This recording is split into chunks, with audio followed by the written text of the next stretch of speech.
Agora nós vamos a Brasília, porque hoje lideranças da oposição e da minoria realizaram uma coletiva de imprensa. Os parlamentares denunciaram os abusos de autoridade contra diversos deputados e senadores que são alvo de inquéritos e processos revelados no que ficou conhecido como Twitter Files Brasil. E quem traz os detalhes direto de Brasília é o repórter Christian Costa. Muito boa noite, Cris, seja bem-vindo. Boa noite, Paula. Boa noite a todos no estúdio e a você que nos acompanha. Paula aqui diretamente do Salão Verde da Câmara dos Deputados, dia bastante movimentado, que inclusive, como você bem disse, teve uma reunião aqui da oposição, posteriormente uma coletiva de imprensa, na qual os parlamentares denunciaram que chamaram ali de uma perseguição contra deputados e senadores de direita que, por sua vez, vêm aí do Supremo Tribunal Federal, no âmbito dos 9 inquéritos atualmente conduzidos pelo ministro Alexandre de Moraes. Inquéritos esses que surgiram do inquérito mãe das fake news.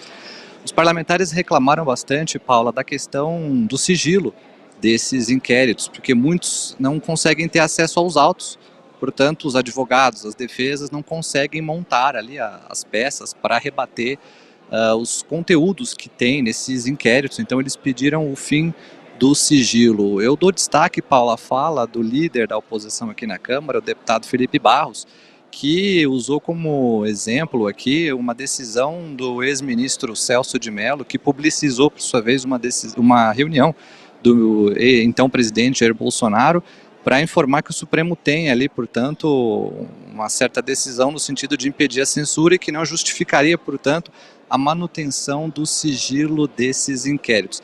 Além, é claro, do líder da oposição aqui na Câmara, o líder da oposição no Senado, o senador Rogério Marinho, também discursou aqui no Salão Verde e prometeu algumas providências. Vamos ouvi-lo. Chega, basta. Nós vamos oficiar ainda hoje ao Senado da República, na figura do presidente Rodrigo Pacheco, que a Procuradoria do Senado tome providência no sentido de que seja levantado o sigilo do inquérito, para que aqueles que estão sendo processados saibam de que forma ou do que estão sendo acusados para poderem se defender.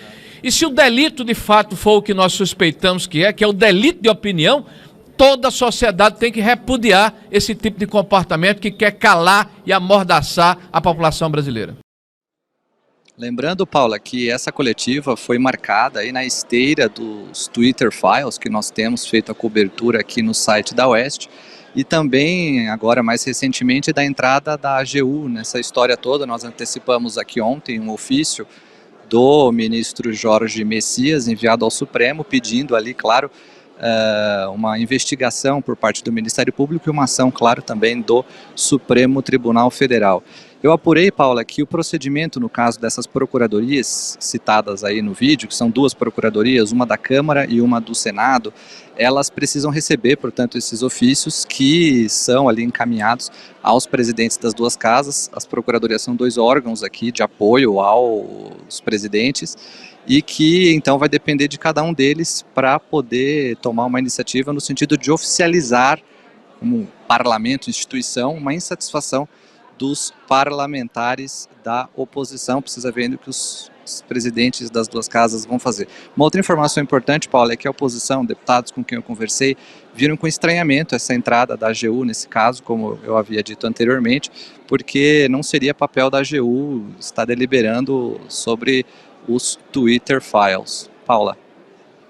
Christian Costa, direto de Brasília. Obrigada pelas informações, Cris. Bom trabalho para você. Boa noite. Obrigado, boa noite a todos. Silvio Navarro, quero ouvi-lo aí em relação a essa coletiva de imprensa que ocorreu hoje, e nós ouvimos ali um trecho do que disse Rogério Marinho. Ele criticou o sigilo, né, que foi imposto aí em relação aos inquéritos conduzidos pelo ministro Alexandre de Moraes, e também disse que tomaria providências, que vai oficiar aí ao Senado, na pessoa do presidente Rodrigo Pacheco, né, para que a Procuradoria do Senado se manifeste e peça para que sejam levantados os sigilos, para que todas as pessoas envolvidas aí tenham conhecimento integral de todos os autos, de tudo que ocorre dentro desses inquéritos, que são aí cerca de 8 inquéritos. E aí, Silvio Navarro, eu vou ser repetitiva aqui, mas quero trazer mais uma vez a nota institucional que foi publicada pelo STF logo depois que foi revelado o relatório do Comitê do Congresso americano, aspas aqui para a instituição. Todas as decisões tomadas pelo STF são fundamentadas como prevê a Constituição e as partes, as pessoas afetadas, têm acesso à fundamentação, fecha aspas. Nós já batemos bastante nessa tecla, já falamos muito disso, mas a gente não pode perder o fio dessa meada. Muita gente não sabe do que se trata, qual é o crime que cometeu e não tem acesso integral aos autos para poder fazer sua defesa.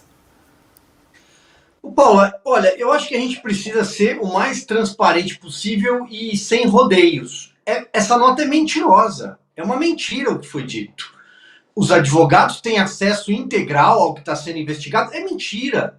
Nós temos hoje 20 parlamentares, ou seja, com mandato, no exercício do mandato, portanto, legitimado pelo eleitorado, pela sociedade, pelas urnas, que têm voto, ou seja, eles foram eleitos e eles estão sendo acusados, a maioria, de algo, evidentemente, que não sabem, no período eleitoral.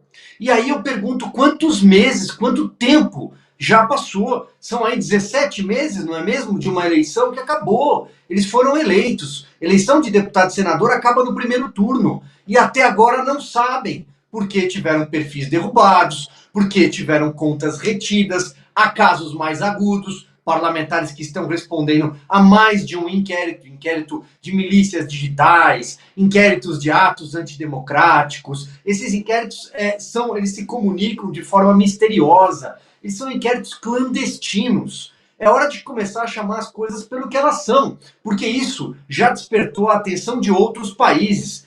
A Câmara dos Representantes dos Estados Unidos está olhando com muita atenção e com muita preocupação o que está acontecendo no Brasil. Eu citei o Rumble agora há pouco, que é mais uma plataforma, além do Twitter, do X, na figura do Elon Musk, né, do Twitter Files, chamada para essa discussão.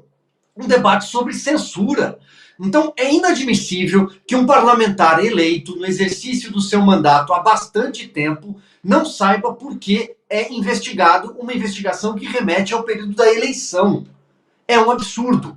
Esse é o primeiro ponto. Rogério Marinho disse basta, já passou do tempo de basta. Já passou. Ou a gente restabelece os parâmetros de uma democracia constitucional amparada nos artigos da Carta Magna de 88, que ainda é válida, salvo engano, ou então nós não estamos mais num regime democrático. E o segundo ponto que eu queria destacar, Paula, também sendo repetitivo, porque eu estou insistindo neste ponto, o Christian acabou de dizer que também chamou a atenção de deputados. A Advocacia Geral da União trabalhando em consórcio com o Poder Judiciário, não importa qual corte, nesse caso aparentemente é o Tribunal Superior Eleitoral, e é uma eleição que já acabou, é um puxadinho erguido agora pelo ministro Alexandre de Moraes para continuar presidindo o TSE, essa sopa de letrinhas aí, CIED, não sei. Então, a AGU, um órgão de assessoramento, de aconselhamento do presidente da República para se manifestar judicialmente e até extrajudicialmente sobre a União, está completamente em desacordo com o artigo 153 da Constituição. A AGU não pode trabalhar como braço jurídico de Corte Superior, seja qual for esta corte, como o ministro Alexandre de Moraes anunciou em bom tom quando criou esse centro aí de combate à desinformação. Piotr, Rogério Marinho subiu o tom aí pedindo a quebra de sigilo em processos em que envolvem aí parlamentares, deputados e senadores. Como é que você avalia que vai desdobrar aí essa situação? Duas coisas rápidas, Paula. Primeiramente, eu vou me juntar ao Silvio em dar o nome correto às coisas como estão acontecendo. Esses inquéritos, além de tudo do que o Silvio já disse, são ilegais, porque foram abertos de ofício, sigilosos na eternidade, ou seja, absurdamente um abuso à lei brasileira. Começa por aí.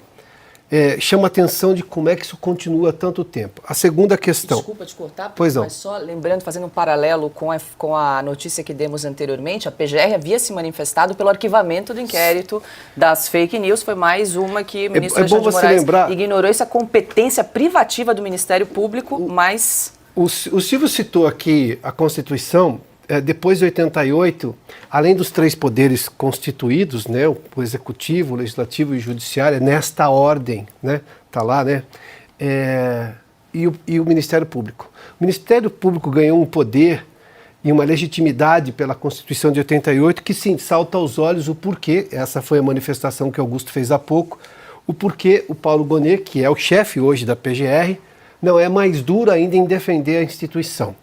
Mas voltando à questão da oposição, que é muito bem-vindo esse aumento de tom agora por parte da oposição. A oposição tentou negociar, tentou, obviamente, usar todas as ferramentas da política para tentar convencer, seja o Rodrigo Pacheco, seja o presidente da Câmara. Eu fiz menção logo no começo do programa, essa questão do foro, por prerrogativa de função, que já foi aprovado no Senado, foi em 2017. Esse negócio está parado na Câmara desde então. O Arthur Lira está na presidência da Câmara desde 2021. 21, 22, 23, vai terminar agora o segundo mandato no final deste ano. Por que a Câmara não se manifesta? Um assunto que já foi aprovado no Senado. Por que não vota a Câmara? Diz sim ou não, mas tem que dizer alguma coisa. Daí que bom que a oposição começou a levantar o tom, porque a oposição tem que fazer barulho, sim. A democracia é barulhenta e é saudável que ela seja barulhenta. Num país que está cheio de problemas, de afrontas constitucionais, se obviamente a oposição não fizer barulho, não usar desse barulho permitido pela democracia, aí a gente pede inclusive a voz.